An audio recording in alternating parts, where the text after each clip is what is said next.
اعوذ باللہ من الشیطان اللعین الرجیم بسم اللہ الرحمن الرحیم الحمد للہ والصلاة علی اہلہا اما بعد فقد قال مولانا امیر المؤمنین علی بن ابی طالب علیہ الصلاة والسلام اذا قدرت على عدوك فاجعل العفو عنه شکرا للقدرت علیہ۔ محترم ناظرین کرام، مولا کائنات امیر المؤمنین حضرت علی علیہ السلام نہج البلاغہ میں ارشاد فرماتے ہیں کہ جب کبھی ایسا موقع آئے کہ تم اپنے دشمن پر قابو پالو، تم اپنے دشمن پر قدرت حاصل کرو، تو یہ نہ سمجھنا آج میرا دشمن میرے قابو آ گیا ہے تو اسے نہیں چھوڑوں گا، نہیں عزیزان گرامی۔ مولا فرماتے ہیں کہ جب کبھی تم اپنے دشمن کو کمزور پاؤ، اپنے آپ کو دشمن سے طاقتور سمجھ کر دشمن پہ قابو پالو،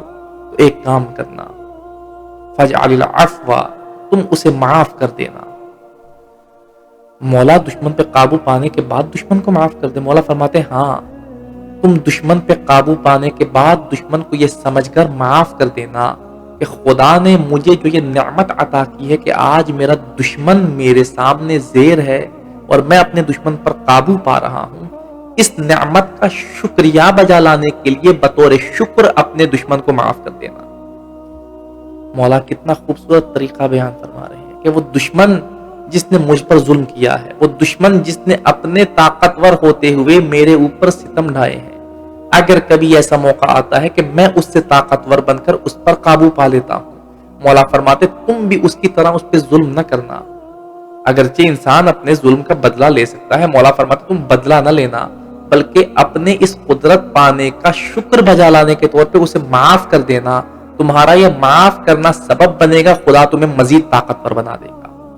خدا اپنی اس نعمت میں مزید اضافہ کر دے گا، اور جہاں خدا تمہاری اس نعمت میں اضافہ کرے گا وہیں خدا وہ انسان جو تمہارا دشمن بن کر کائنات میں اپنی زندگی بسر کرتا تھا، تمہارا دشمن بن کر تمہاری برائی کرتا تھا، جب وہ تمہارا یہ وتیرہ دیکھے گا کہ میں نے اس پر ظلم کیا تھا،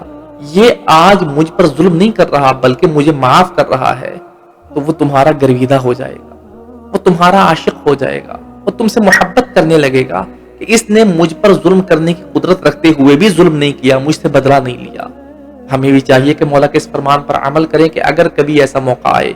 ہمارا دشمن ہمارے سامنے آ جائے اور ہم دشمن سے بدلہ لینے کی طاقت بھی رکھتے ہوں، تو مولا کے اس فرمان پر عمل کرتے ہوئے اپنے دشمن کو معاف کر دیں اور خداوند متعال سے دعا کریں کہ خدا ہماری اس نعمت میں مزید اضافہ کرتا چلا جائے۔ السلام علیکم ورحمۃ اللہ۔